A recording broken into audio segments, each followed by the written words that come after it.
and this here may be tough to you. Snack cake to me, yeah, more hostess. This been overdue forever. Asked me when it was dropping, said never. Should've made you cut the feta, but I designed it Freemason Margiela. What's good, Shellitronnn here, the most spoke, no joking. I'm back at again with a brand new video, and I'm gonna keep it so real with you.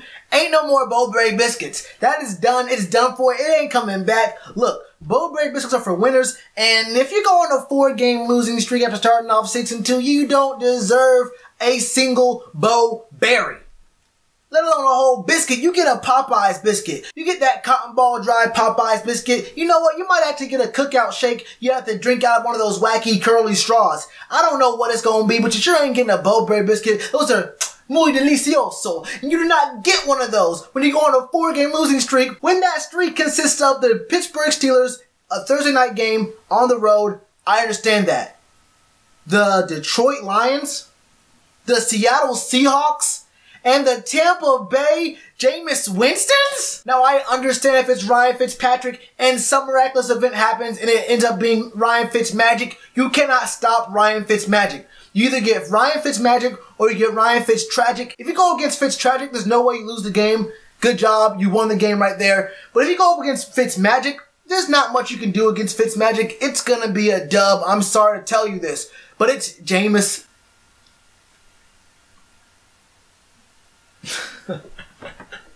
It's Jameis Winston and the 5-7 now Tampa Bay Buccaneers. We all talked about this before the season started. I had multiple videos, more than several, at least a dozen videos where I complained about people talking about us not getting respect in the media, about people in the national news, people in these sports agencies and sports writing places and whatnot, not talking about the Panthers enough, not giving us respect, not putting us on their list, not ranking us high enough.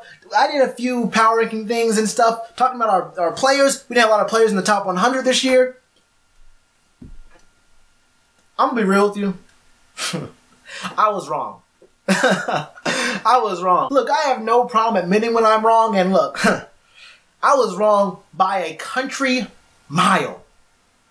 I understand if you go on a 4-game losing streak, you have like the Steelers, then the Rams, then the Chiefs, then like the Pats or someone, or like one of those kind of teams. Even the Texans are kind of red hot right now.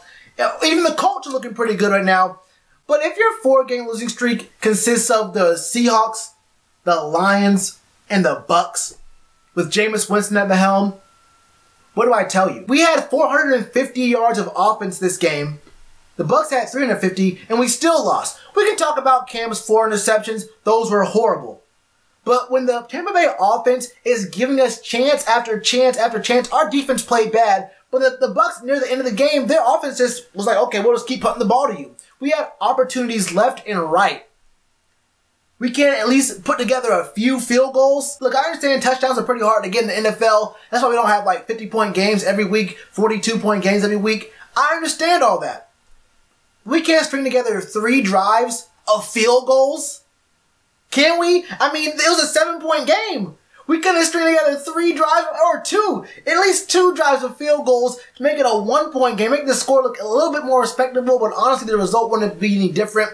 We didn't do a single thing in this game that I found to be all that impressive. Christian McCaffrey did his thing. I mean, 10 carries for 106 yards. I think one of them was a 53-yard rush. Look, man, what can I say about Christian McCaffrey? He's literally carrying the team. I've been seeing some Cam Newton hate here and there lately. And on one hand, it is kind of the easy thing to say that he threw this game for us, and it was his performance that really got us out of this game. But on the other hand, this is literally his first game where he's been bad. This is actually his first game where he's been anything less than good. So my real thing is, yes, Cam played bad this game. I mean, 28 for 41, 300 yards, 2 touchdowns, and 4 interceptions.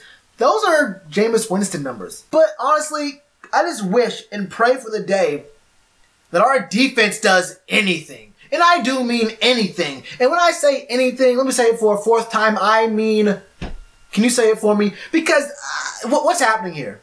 What's happening here? We get some pass rush, but sometimes, like, our front 4 isn't even in the game sometimes. We're missing tackles left and right. We're playing Dante Jackson back 10 yards off the line of scrimmage. And if you remember in the preseason, when we first started noticing this, they were telling us in multiple articles and multiple press conferences and multiple different outlets the team has to talk to the fans that this was just a testing period, that we wouldn't be running this same kind of defense in the regular season. We're trying to see what we can do in the preseason and not give up all our looks and whatnot.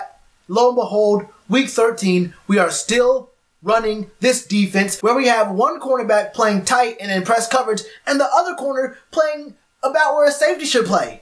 We have Dante Jackson 7 to 10 yards off the line of scrimmage, and how do you beat that kind of coverage most of the time?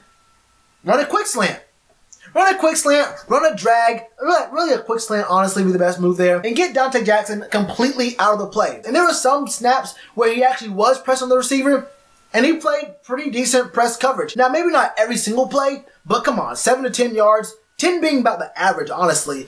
Playing him off that much, okay, give him a 5-yard cushion, give him a 5, 6, maybe 4-yard cushion, but 7 to 10 yards off the line of scrimmage with consistency? Con frecuencia for my Latino viewers out there, I have no idea.